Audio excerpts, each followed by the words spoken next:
Motion be agreed. I call the Honourable Yawn Simmer. Oh, he's been stabbed. Acting President, I'm Fine. more than happy. Look, I rise to make a contribution to this debate and applaud my friend and colleague, the Honourable Donna Faragher, for moving the motion in the terms that she did. This debate has centred on decision-making. I think decision-making is worthy of some interrogation. I just want to draw members' attention to the media statement that the Minister promulgated on the 13th of December. Particularly, and I like the format of government media releases because they put the important stuff right up the front. So I'll refer you to the second dot point, from which I quote, "No, I'm a literate person, so thank you very much for that interjection, unnecessary as it is.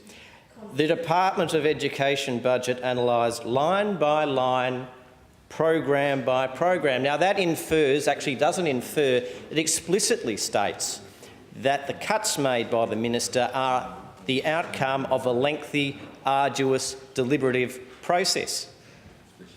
I think that claim is actually worth testing via a Freedom of Information request to actually determine how much time the Minister allocated in her diary to actually determining this outcome. I think that would be interesting because many of the proposed savings measures appear very common to members on this side. I don't think the Minister is the first Minister to be offered them up. Nevertheless, I will thank the Minister for the courtesy of extending me a briefing on the decision to cease funding to the Landsdale Farm School. I will note that I had to write to her twice, but I did succeed in securing that briefing. And I was advised via email and at that briefing that the decision to cease funding to the Landsdale Farm School at the end of this year will apparently result in $1.3 million of savings. Now, that claim is worth some verification, but effectively the department and now the Minister claim that $1.3 million will be saved over the course of 2.5 years through ceasing government funding to that school. Now, if the Minister is to be believed, and we are to accept the fact that this decision was made after program by program, line by line analysis, then I think it's worth comparing government expenditure on other lines. Particularly, I refer to a number of line items that we could identify out of the local projects, local jobs scheme. Just to put things into context, if we have to make decisions, decisions are made at some opportunity cost. I note that $352,000 has gone to resurface basketball courts in the Premier's electorate.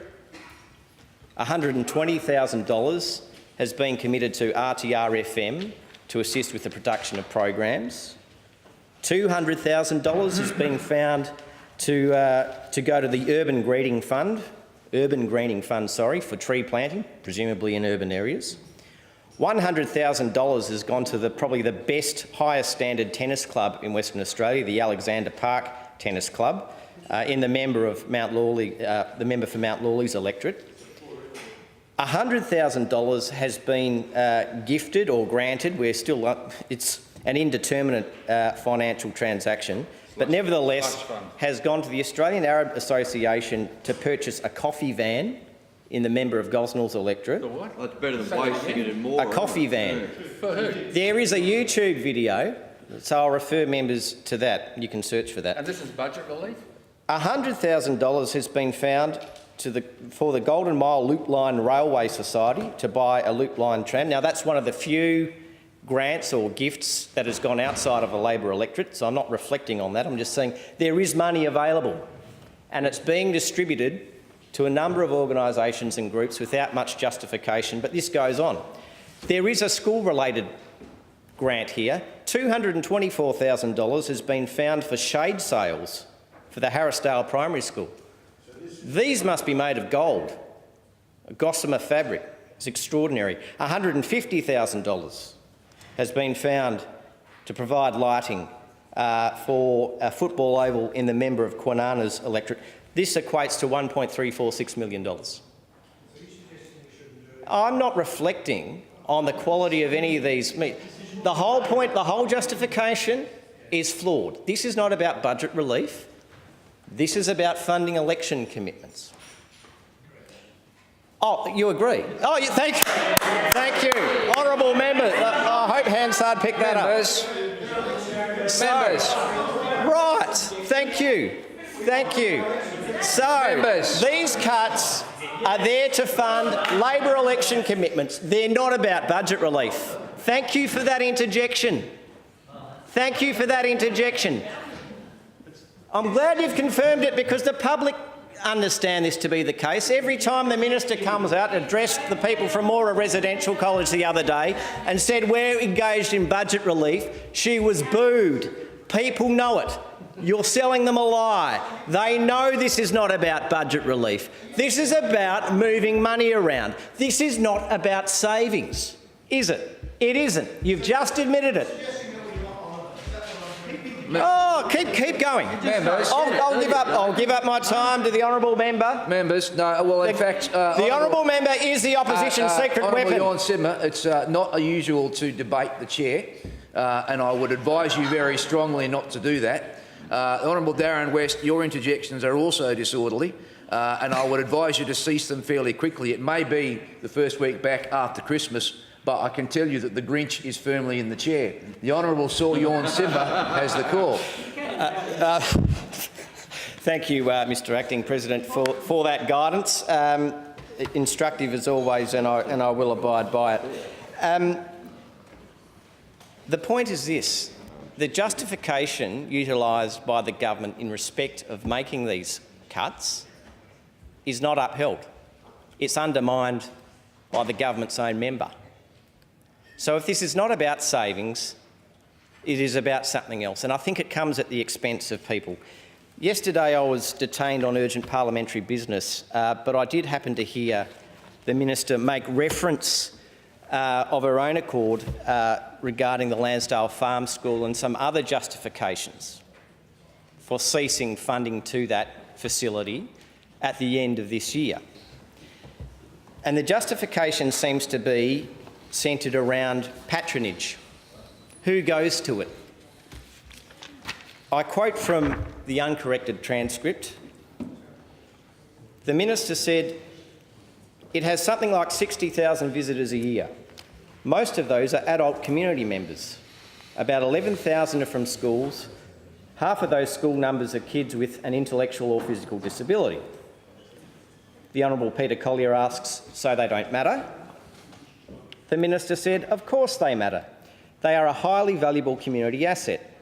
My point is that of the 58,000 visitors, nearly 60,000 are adults. Now, I don't know how you get 60,000 adults out of 58,000 visitors, but the minister was on her feet.